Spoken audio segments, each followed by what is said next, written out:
एक बेलपत्र, एक धतूरा। धतूरा जानते हो? अरे बोलो तो जम के, जानते हो ना? एक बेलपत्र, एक धतूरा, एक शमी पत्र। शमी पत्र कितना? एक बेलपत्र, एक धतूरा, एक शमी पत्र और एक सफेद पुष्प। केवल एक सफेद पुष्प। एक आखा चावल का दाना। आखा का मतलब जानते हो? मतलब पूरा सेगा चावल का दाना। एक चावल का दाना, एक सफेद पुष्प, एक धतूरा, एक बेलपत्र, ये सब हाथ में लेकर अगर तुमको ऐसा लगता है कि आपको ऐसा महसूस होता है कि मेरी सारी राहें बंद पड़ी हुई है और मैं जिस काम में हाथ डालता हूँ वो काम आज होता ही नहीं, दिन लग जाते हैं। जब दुनिया के लोगों के पास में सुख आ जाता है तब भगवान मुझे सुख देता है, जब दुनिया का भला हो जाता है तब मेरा भला होता है। भगवान मेरी सुनता नहीं, सब राहें बंद है मेरी, कोई रास्ता सूझ ही नहीं रहा। अगर मैं फसल लेने की सोचता हूं तो फसल नहीं आती, काम करने की सोचता हूं तो काम नहीं होता।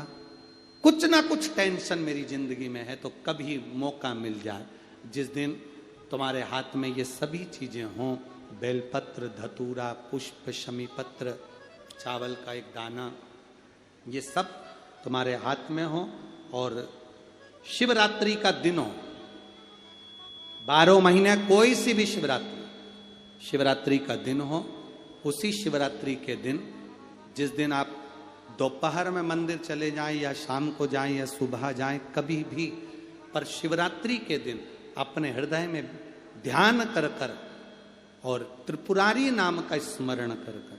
कौन सा नाम? त्रिपुरारी नाम का स्मरण कर कर भगवान शिव से अपने मन की बात कहकर, भोला सब दुख काटो,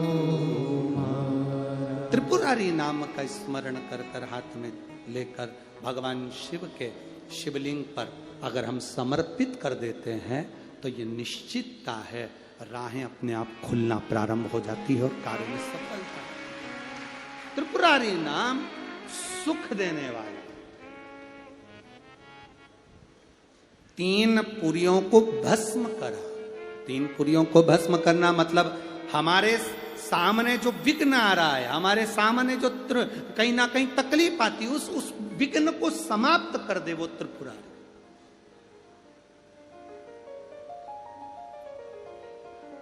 हमारे विघ्न को जो समाप्त कर दे वो त्रिपुरारी। शंकर भगवान की शिवरात्रि एक आराधना की रात्रि होती है। हमने पहले भी कथाओं में कहा, हर महीने शिवरात्रि आती है, प्रत्येक महीने शिवरात्रि पड़ती है और प्रत्येक महीने की शिवरात्रि पर अगर आपसे बन सके, आप दुनिया में अगर आपके पास में लोग कहें कि ये बहुत गरीब व्यक्ति है, बहुत साधारण व्यक्ति है, इसके पास धन नहीं है, वैभव नहीं है, सत्ता नहीं है, इसके पास खुद का मकान नहीं है, इसके पास खुद की प्रॉपर्टी नहीं है, इसके पास खुद की दुकान नहीं है, दूसरे के यहाँ काम करता है, इसके पास कुछ भी नहीं है, हम उनसे कहेंगे 12 महीने शिवरात्रि आती है, 5 जगह पर चढ़ाई हुई बेलपत्र, आप 1 वर्ष 12 शिवरात्रि का एक नियम ले लो, 5 जगह पर बेलपत्र समर्पित करना सीख जाओ। 1 बेलपत्र,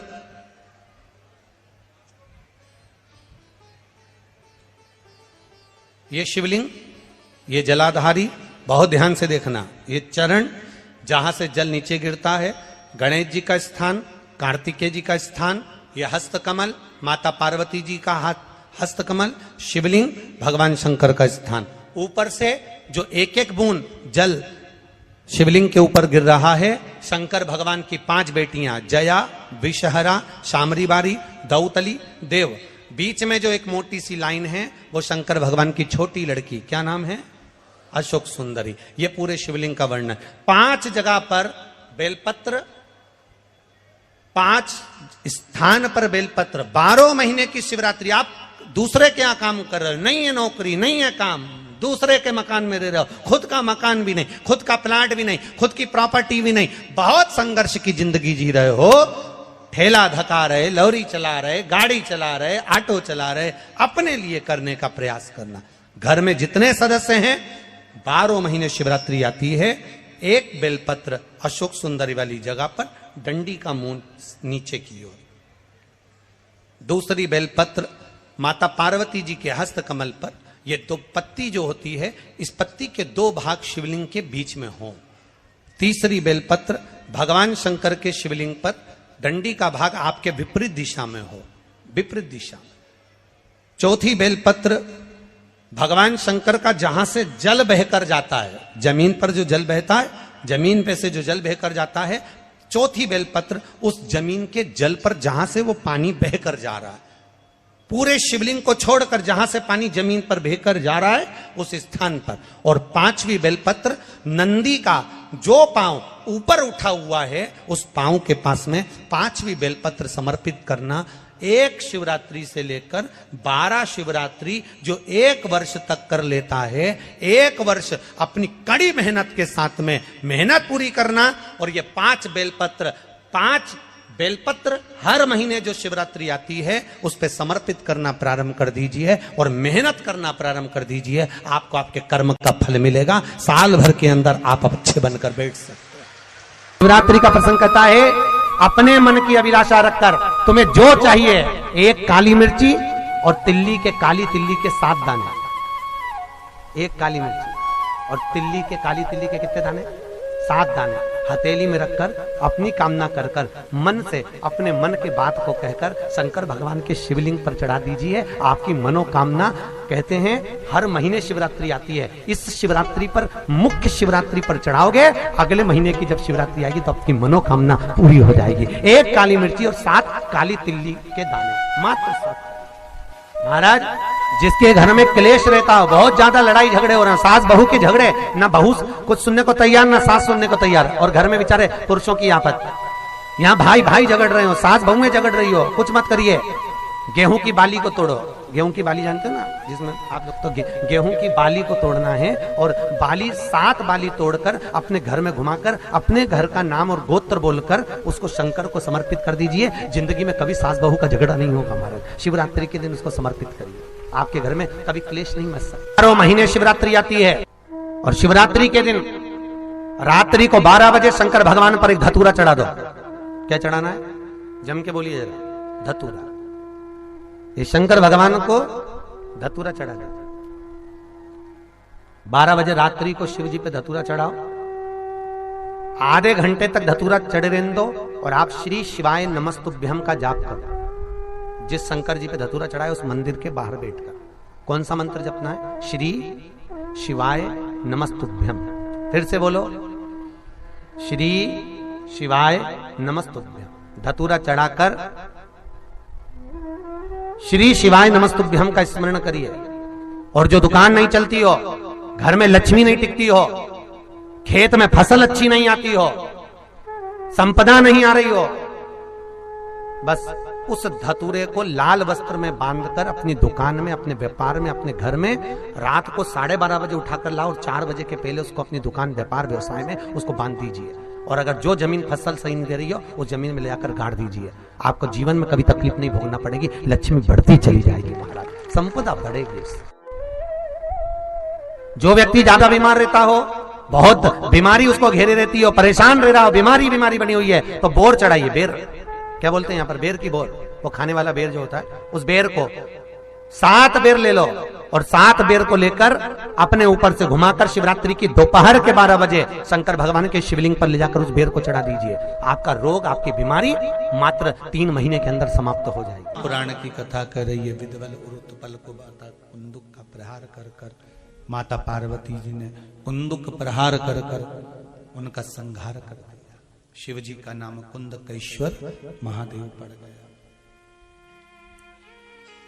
कुंदकेश्वर महादेव को सबसे ज्यादा कोई चीज चढ़ती है तो सफेद पुष्प चढ़ता है। कौन सा पुष्प चढ़ता है? जम के बोलिए जरा, सफेद पुष्प। और बहुत अच्छे से ध्यान रखिएगा, कभी आपको अगर मौका मिले जीवन में और आपके यहां अगर सफेद फूल ज्यादा आ जाता हो तो 12 महीने शिवरात्रि आती है 12 महीने शिवरात्रि आती है। आप किसी कामना से अगर शंकर जी की आराधना कर रहे हैं या आप शिवरात्रि पर व्रत करें ना करें, 12 महीने शिवरात्रि आती है। आप प्रयास करना, एक कामना कर कर शंकर जी के शिवलिंग का और शंकर जी की जो जलाधारी है उसका शाम के समय, प्रदोष के समय पर, शिवरात्रि के दिन सफेद पुष्प की पंखड़ियों से शिव का श्रृंगार करना प्रारंभ कर दीजिए। जिस मंदिर में कोई नहीं जाए उस मंदिर में जाकर आप शिव का श्रृंगार करिए, श्रृंगार करो। आप दूसरा सोमवार आएगा, दूसरा शिवरात्रि आएगी ना, दूसरी महीने की जब शिवरात्रि आएगी तो आपको मालूम पड़ेगा कि आपने शंकर का जो पुष्प का श्रृंगार करा था, श्वेत पुष्प की पत्तियों का, सफेद फूल की पत्तियों का, कुंदकेश्वर महादेव के नाम से जो श्रृंगार करा था, उसका लाभ क्या हुआ। एक माता ने तो बड़ा सुंदर भाव लिखा है कि हमारे, अब पत्र ढूंढना पड़ेगा, कि हमारे घर के पास में मंदिर था, उस मंदिर का कुछ नाम नहीं था। जिसने भी लिखा हो, अगर लिखा है तो खड़ी हो जाओ, हम ढूंढेंगे पत्र। तो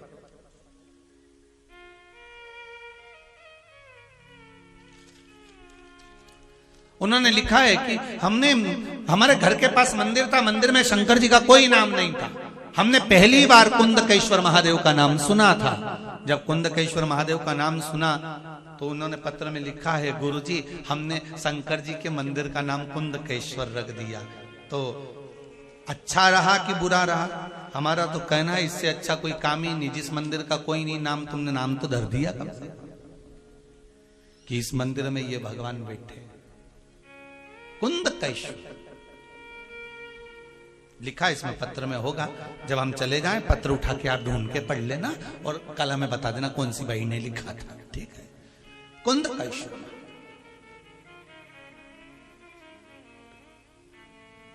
सफेद पुष्प की पंखड़ियां, कुंदकेश्वर महादेव। हम तो सबसे कहते हैं आपकी फैक्ट्री ना चले, आपकी दुकान ना चले, आपका व्यापार ना चले, आप मेहनत करो, कर्म करो और फल शंकर के भरोसे पर छोड़ दो। मेहनत करो, कर्म करो, मेहनत से पीछे मत हटना, कर्म करने से पीछे मत हटना, क्योंकि शंकर भगवान भी कहते हैं और भगवान कृष्ण गीता जी में कहते हैं कर्म करने से पीछे मत हटना। साथ में शिव जी एक ही बात कहते हैं, भगवान कृष्ण ने गीता जी में कहा कि कर्म तू कर पर मुझ पर विश्वास रख कर करना। शिव पुराण भी वही कहती है, मेहनत आप करो, एक बेलपत्री चढ़ा रहे हो तो यह विश्वास रखकर चढ़ाना कि मैं शंकर जी को अपने दिल की बात कह रहा हूं, बाकी का फल मैं दे दूंगा कि मुझे क्या प्रदान करना, फल मैं दूंगा कि मुझे क्या प्रदान करना।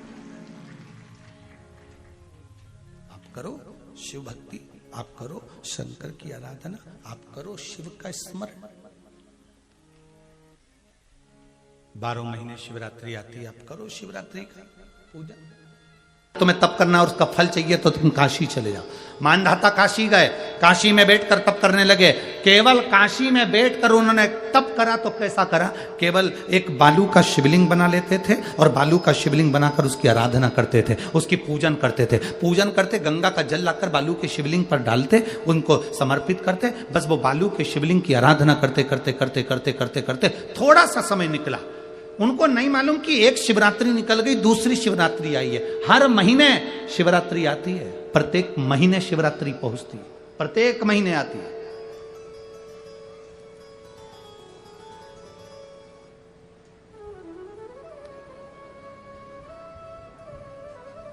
एक शिवरात्रि अपन पंजाब में थे, भटिंडा, तब पड़ी थी, जनवरी की पड़ी थी वो, जनवरी की। अब फरवरी की जो शिवरात्रि पड़ेगी वो अपन झारखंड में रहेंगे 5 तारीख से 9 तारीख के बीच में, तो बीच में शिवरात्रि पड़ेगी। इसलिए उस कथा का नाम पतालेश्वर शिव महापुराण की कथा रखी है। हड्डी उसमें मूल है आपका बुढ़ापा ना बिगड़े उसके लिए वो कथा है। 5 दिन की कथा है, 2 बजे से 5 बजे तक आएगी आस्था चैनल पर भी। और झारखंड के आसपास के जितने श्रोता हैं सब सुनो। जमशेदपुर में काजू बागान में वो कथा होगी, बड़े प्रेम से सुनो।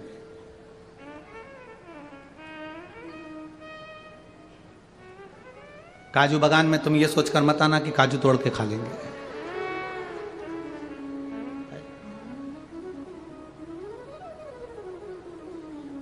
दिल से सुनो उसको। पातालेश्वर शिव महापुराण की कथा, कुछ जगह ऐसी होती हैं उस कथा का मूल, जैसे 7 मार्च से 13 मार्च की सीहोर कुबेरेश्वर धाम की कथा जरूर सुनो, मौका मिल जाए तो 5 माताएं, भाई लोग, बहन लोग जो भी हैं, जीजा जीजी, सब कथा में पहुंचकर उसमें सेवा भी करो और कथा भी सुनो, दिल से सुनो।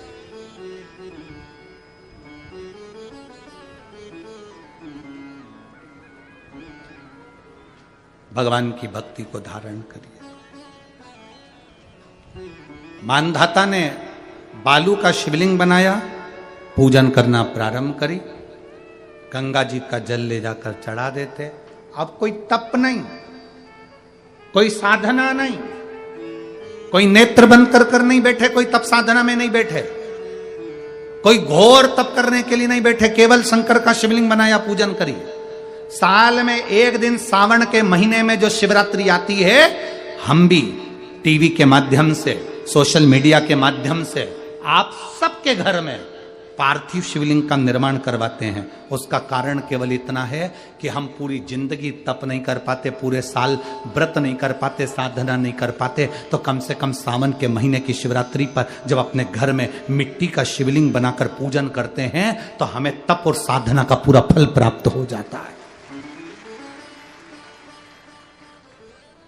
करने वाले, विरोध करने वाले करते रहते हैं, शाम को तो व्रत ये वाला उपवास करना ही नहीं था, पूजन कराना ही नहीं थी, इसमें ऐसी पूजन करा दी, उसमें वैसी पूजन करा दी, ये गलत बोल दिया, ये सही बोल दिया, ये ऐसा कर दिया, काली मिर्ची चढ़वा दी तो ये चढ़वा दी। बोलने वाले बोलते रहेंगे, तुम अपना काम करो, पार्थिव शिवलिंग का निर्माण करो, पूजन करो, आराधना करो, विसर्जन करो।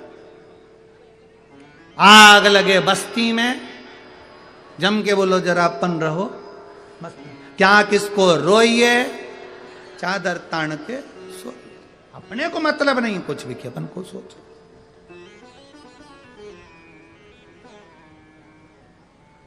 अपनी जिंदगी का सार्थकता सिद्ध करा।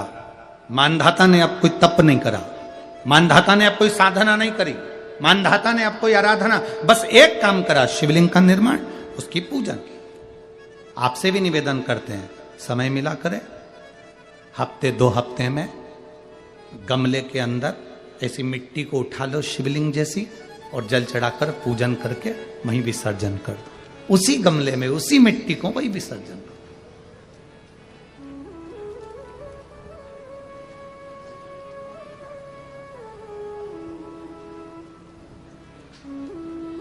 प्रयास करो, उसका फल मिलता है। शंकर भगवान प्रकट हो गए, कहा क्या चाहिए तुमको, मांगो। अब मानधाता ने मांगा कुछ नहीं। मानधाता ने कहा कि पहले तो मैंने जब तप करा, साधना करी, आराधना करी, तब तो मुझे आपका दर्शन नहीं हुआ, और अब आप मेरे सामने आ गए तो मैं मांगू, ये श्रेष्ठता कहाँ है? अब मैं मांगू, ये श्रेष्ठता कहाँ है? मुझे मांगना नहीं, कुछ तो मांगो। नहीं, मानधाता ने कहा बस इतनी कृपा करना, प्राण छूटने का जब समय आए तो मेरा शिव सामने हो, और मेरा ये आत्मा, मेरी जब मृत्यु हो तो ये आत्मा शिव में और कैलाश में विलीन हो जाए, बस ऐसी कृपा कर, और कुछ भी नहीं, और कुछ नहीं चाहिए, बस यही होना चाहिए। उसका जो फल है वो जीवन का एक आनंद सुख देने वाला हो। हमने कथा में कहा था शुरू में, माता क्या होती है? निर्माता। आप माता हो, आप निर्माता हो। अपने बच्चे के हाथ में 1 लोटा जल लेकर मंदिर भेजने की जवाबदारी तुम्हारी है। अपने बच्चों के मुख से श्री शिवाय नमस्तुभ्यम निकलवाने की जवाबदारी तुम्हारी है, कोई दूसरा नहीं निकल देना। जब तुम्हें तुम्हारे घर में लगने लगे कि एलईडी बंद हो गई है, एलईडी चालू करिए, एलईडी चालू करिए, एलईडी बंद पड़ी है,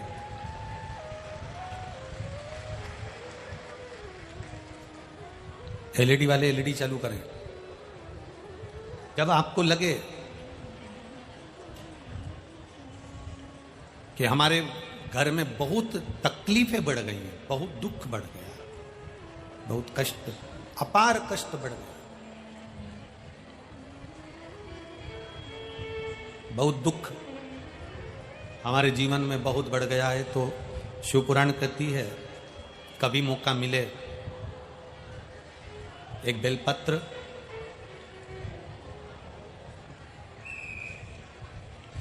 जिसकी डंडी का मुख जहां से पानी बहता है जलाधारी की ओर, समझ में आ रहा है ना, जहां जलाधारी हो और जलाधारी में जहां पानी बह रहा हो, उस पानी बहने वाली जगह पर डंडी का मुख हो जलाधारी। अब समझ लो थोड़ा सा, जैसे ये गोल जलाधारी है, ये शिवलिंग है, यहां अशोक सुंदरी है और यहां से पानी बह रहा है। ये डंडी का जो मुख होता है, उस डंडी के मुख को अशोक सुंदरी वाली जगह पर नहीं, बिल्कुल जहां से पानी नीचे बहता है बस वहीं इस डंडी का मुख हो, पत्ती का मुख महादेव की ओर, और एक बेलपत्री जिसकी डंडी आप जब शिव जी को समर्पित करें तो बीच वाली पत्ती का मुख आपकी ओर हो और डंडी का मुख पीछे की ओर, डंडी का मुख पीछे की ओर, पत्ती का मुख आपकी ओर। महाराज शिव महापुराण की कथा कहती है किसी भी 12 महीने में शिवरात्रि आती है, 12 महीने शिवरात्रि आती है, किसी भी एक शिवरात्रि पर, किसी भी एक शिवरात्रि पर अगर आप भगवान शंकर के मंदिर में जाकर ये 2 बेलपत्री समर्पित कर कर दोनों जगह पर पंचजल, मतलब जो कलश आपके पास में है, पानी का लोटा, जल का पात्र जो आपके पास में है, तो यहां जो बेलपत्री आपने इस ओर जल पानी बह रहा है, इस ओर रखी, यहां पर भी 5 बार जल उसी कलश में से 5 बार जल यहां पर, और उसी कलश में से 5 बार जल जो शिवलिंग पर आपने बेलपत्र रखी है, समर्पित करिए वहां पर।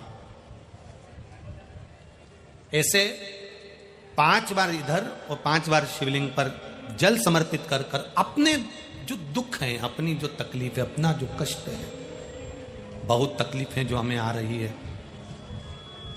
बहुत। एलईडी चालू करिए बाबू, एलईडी चालू करिए, एलईडियां चालू करिए। जो तकलीफें हमें आ रही है हम वो बाबा से कहकर, बाबा से प्रार्थना कहकर, अगर वो जल दोनों जगह पर एक शिवरात्रि को, 12 महीने शिवरात्रि आती है, किसी भी शिवरात्रि को हम जब जल समर्पित करें और बाबा से प्रार्थना करें तो ये निश्चित है एक शिवरात्रि पर करते हैं, अगली शिवरात्रि जब आती है तो बाबा आपके दुख को, आपके कष्ट को मिटा ही देता है, ये निश्चित है।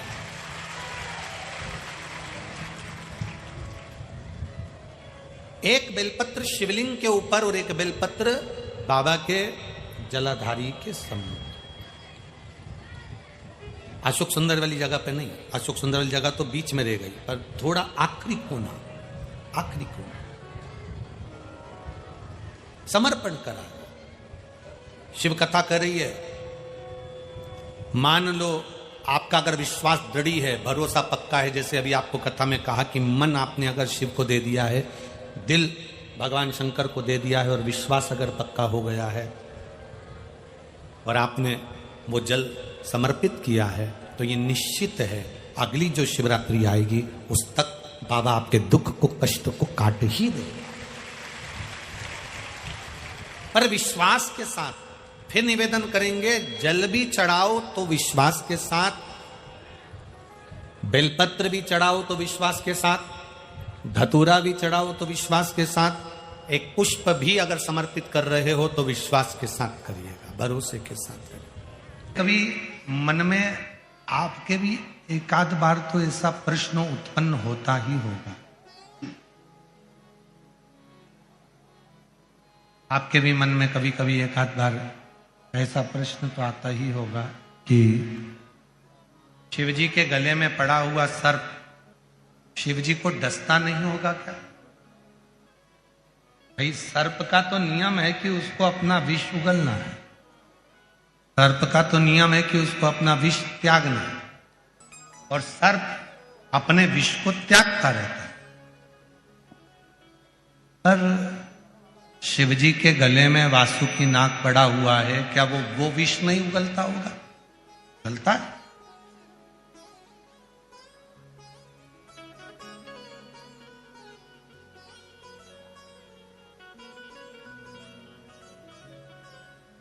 शिव महापुराण की कथा कहती है, भगवान शंकर का चरित्र कहता है कि हे देवी, वासुकी नाग मेरे पास में है, दुनिया का सबसे ज्यादा हलाहल विष भी मेरे कंठ में है, फिर भी संसार का कोई जीव जब मेरी शरणागति ग्रहण करता है तो उसके भीतर के विष को भी मैं धारण कर लेता हूं और उसको सुख देना प्रारंभ कर देता हूं। जो विष उसके अंदर है मैं उसको धारण करता हूं और उसको मैं सुख देता हूं, आनंद देता हूं, श्रेष्ठता देता हूं, सुख प्रदान करता हूं, अच्छा देने का प्रयास करता हूं।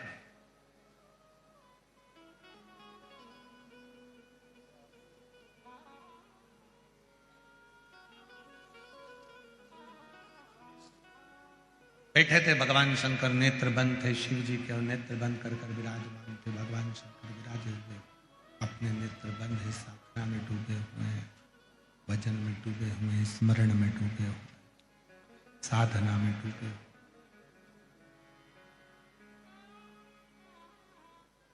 ब्रह्मदेव ने आवाज लगाई, हर हर महादेव। भगवान विष्णु देव ने आवाज लगाई, हर हर महादेव। ब्रह्मदेव ने 3 बार ताली बजाई, भगवान नारायण ने 3 बार ताली बजाई। इसलिए आज भी भगवान शंकर के मंदिर में 3 ताली का नाद होता है।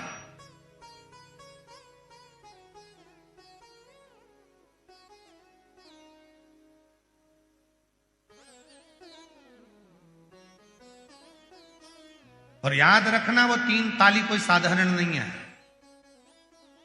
भगवान शंकर के एक गण है जिनका नाम है चंड, जो शिव जी के मंदिर के द्वारपाल होते हैं, शंकर जी के मंदिर के रक्षक होते हैं।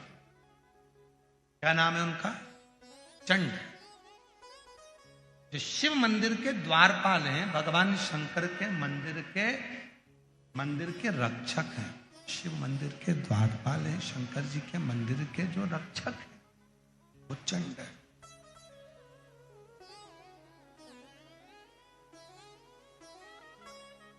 जब हम शिव मंदिर में जाते हैं, भगवान शंकर के मंदिर में जाकर जब हम 3 ताली का नाद करते हैं तो वो चंड आपके हाथों को खाली देखता है। जब ताली कब बजा सकते हो? जब दोनों हाथ, अगर हाथ में कोई वस्तु रखी है तो आप ताली ना बजा पाओगे, फिर वो केवल किताब को आप पटक सकते हो, बर्तन को आप लगा, पर ताली का नाद कब होगा? जब आपके दोनों हाथ खाली। तो जब हम भगवान देवाधिदेव महादेव के मंदिर में जाकर 3 बार ताली का नाद करते हैं तो वो चंड भगवान शंकर से जाकर कहता है, इसके पास कुछ भी नहीं है, खाली हाथ आया है, इसलिए इसको सब कुछ देकर भेजेगा, सब कुछ देकर।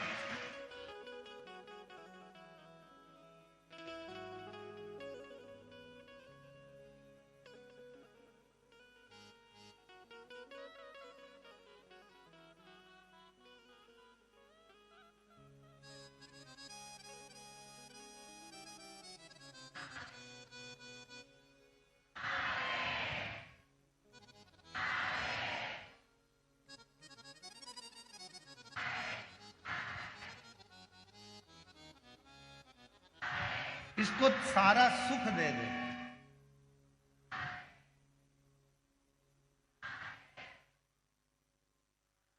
तीन ताली का जो भाव वर्णन किया गया, 3 ताली,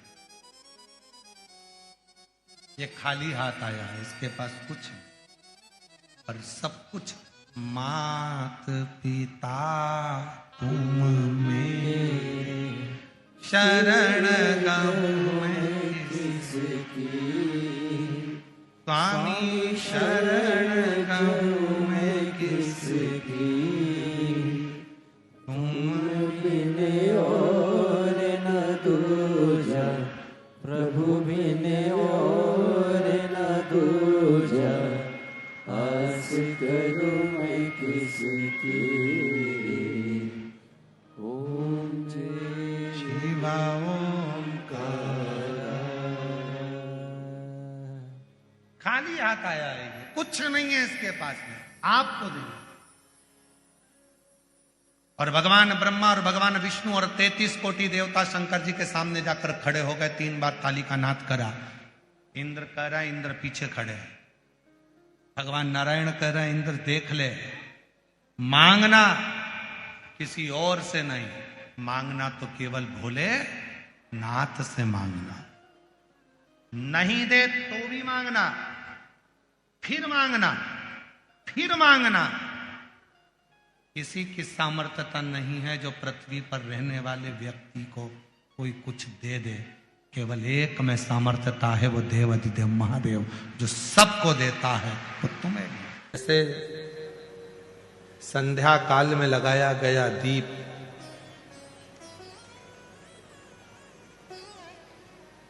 मानदेह नामक असुर का संहार कर देता है। प्रतिदिन एक नियम बनाकर रखना चाहिए कि रोज शाम के समय पर अपने घर में प्रदोष काल के समय पर एक दीप जरूर लगाना चाहिए। और यदि बेलपत्र का वृक्ष है तो उस बेलपत्र के वृक्ष के सामने भी एक दीप अवश्य लगाना चाहिए।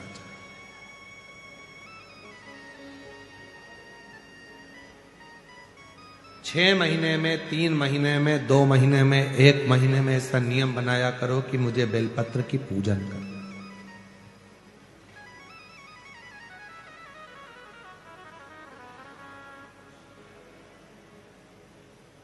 स्वयं माता लक्ष्मी जी ने भगवान नारायण को पाने के लिए बेलपत्र का पूजन किया। जब इंद्र की पूरी सत्ता चली गई थी, सारा की सारा धन इंद्र का चले गया था, असुरों ने उस इंद्र के सिंहासन पर अपना कब्जा जमा लिया था, तब इंद्राणी ने, स्वयं सची माने इंद्राणी ने शिव जी की साधना की, बेलपत्र के वृक्ष के, बेलपत्र की पूजन करें।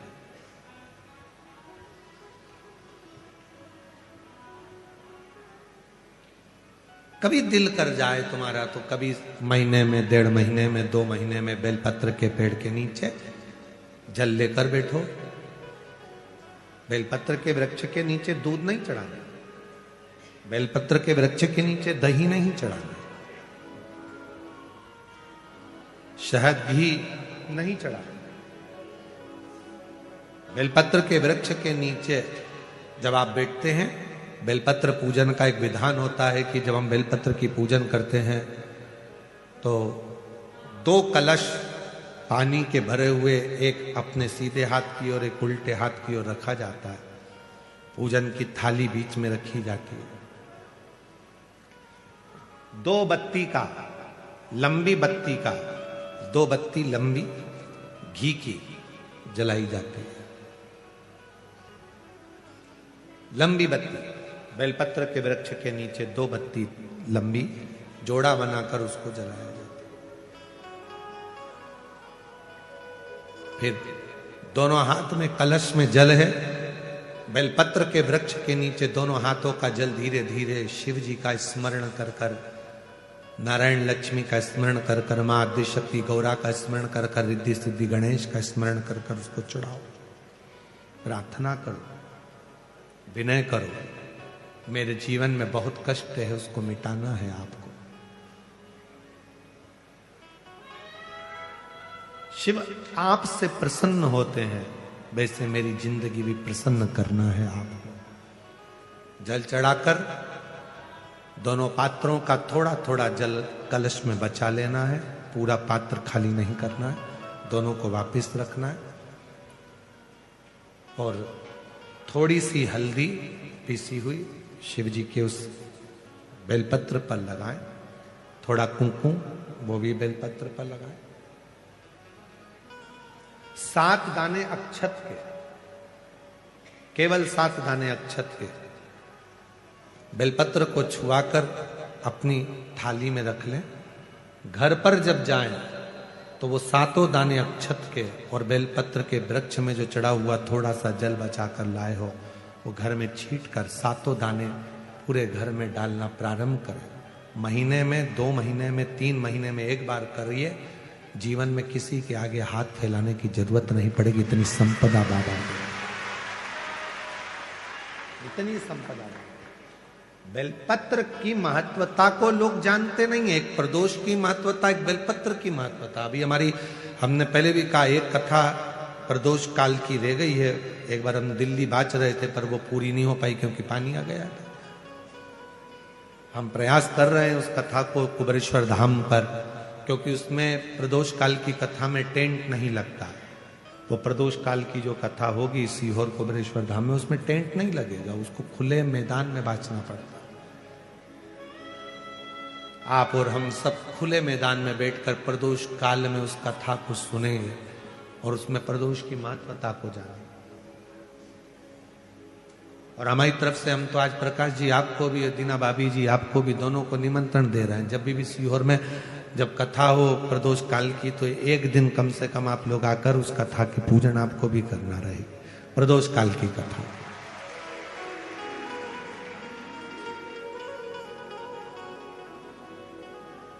अभी तो नहीं है, पर जब भी तारीख निश्चित होगी 1-2 साल में, जब बाबा कृपा करेगा तब उसको रखेंगे।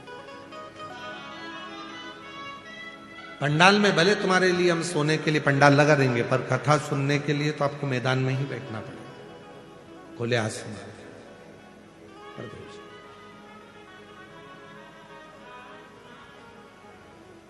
शिव तत्व को जान, बेलपत्र की महत्वता को जिसने जान लिया, आज लोग बेलपत्र को जान रहे हैं कि बेलपत्र खाने से शुगर, बीपी, थायराइड जैसी बीमारियां भी ठीक हो जाती हैं। उस बेलपत्र की महत्वता को जाने। और फिर निवेदन है, आपके शरीर में कष्ट है तो बेलपत्र का सेवन करो। रोज रोज बेलपत्र वैसे ही नहीं खाना। कई बार बेलपत्र खाने से मुंह में छार छार पना जाता है, कई बार मुख का स्वाद भी कम हो जाता है बेलपत्र खाने से। तो निवेदन है, रोज रोज ना खाइए, जब जरूरत है।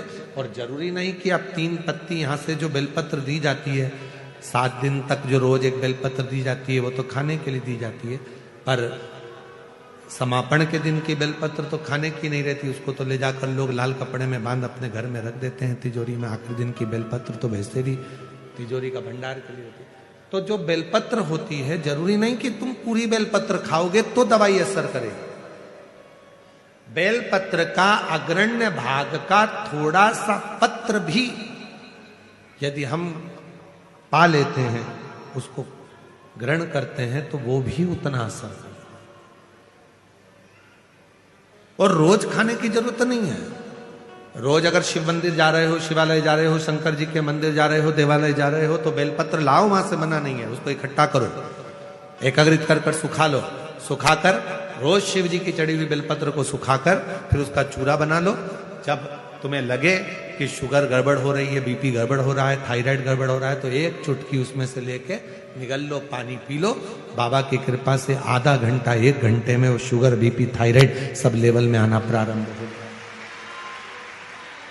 उस बेलपत्र की महत्वता को जिसने जाना, कभी कुबेरेश्वर धाम जाओ तो कुबेरेश्वर बाबा के धाम पर जो 200-300 साल पुराना, जो 300 साल के ऊपर पुराना बट वृक्ष है जहां बाबा बैठे हैं, बटकेश्वर महादेव, उसका दर्शन करो। उस पेड़ की छांव में बैठकर बाबा का मंत्र जाप करो। अभी हमने थोड़ा सा उसको बंद कर दिया था क्योंकि वहां बाबा के जोड़ा घूम रहा था तो वो शरीर पर चढ़ जाता था, इसलिए अब स्थान पर वहां जाना थोड़ा बंद कर दिया था, पर पुनः वापिस उसको खोल दिया। बेलपत्र की वाटिका है छोटी सी, उस बेलपत्र की वाटिका के पास में बैठकर भगवान शिव का नाम उच्चारण करो, नाम स्मरण। शिव भक्ति करो जहां तक हो सके, शंकर की अविरल भक्ति को धारण करो।